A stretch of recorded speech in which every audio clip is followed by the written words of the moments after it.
উপস্থিত সম্মানিত ব্যবসায়ী এবং এলাকার গণ্যমান্য ব্যক্তিবর্গ, আজকে আমরা এখানে যে উদ্দেশ্যে উপস্থিত হয়েছি আপনারা সবাই জানেন যে আমাদের বাংলাদেশের এক উদীয়মান ছাত্রনেতা শহীদ শরীফ ওসমান হাদির রুহের মাগফিরাতের জন্য দোয়ার আয়োজন করা হয়েছে। সেই উদ্দেশ্যকে সামনে রেখে আমরা এখানে উপস্থিত হয়েছি।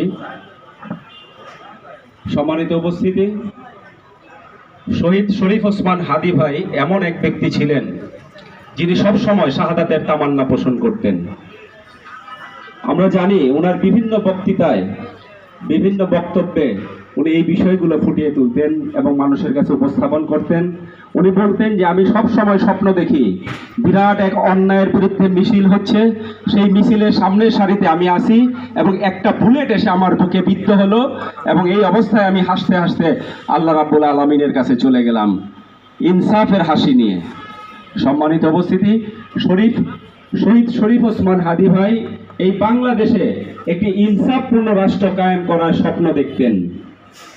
সেই স্বপ্নকে বাস্তবায়ন করার জন্য আমরা যারা আছি, শহীদ শরীফ ওসমান হাদি ভাইকে ভালোবাসি, এই দেশকে বৈষম্যহীন একটি রাষ্ট্র হিসেবে দেখতে চাই, তারা কি আমরা সবাই পারবো না ভাই এই রাষ্ট্রকে ইনসাফপূর্ণ রাষ্ট্র হিসেবে গড়ে তুলতে? ধন্যবাদ উপস্থিতি। আসলে আমরা সবাই ইনসাফের পক্ষে, ন্যায়ের পক্ষে। কেউ আমরা অন্যায়ের পক্ষে না, চাঁদাবাজির পক্ষে না, জুলুম নির্যাতনের পক্ষে না।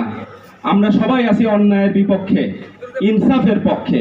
আগামীর বাংলাদেশ আমাদের ইনসাফের একটি বাংলাদেশ হোক, এই আশাবাদ ব্যক্ত করছি, যাতে শহীদ ওসমান হাদি ভাই যে স্বপ্ন দেখতেন ইনসাফপূর্ণ একটি রাষ্ট্রের, সেই রাষ্ট্র যাতে আমরা আগামীতে সবাই সম্মিলিতভাবে চেষ্টার মাধ্যমে আমরা গঠন করতে পারি, এই আশাবাদ ব্যক্ত রেখে আমি আমার কথা শেষ করছি। ওয়া মা তৌফিক ইল্লা বিল্লাহ। আসসালামু আলাইকুম ওয়া রাহমাতুল্লাহ।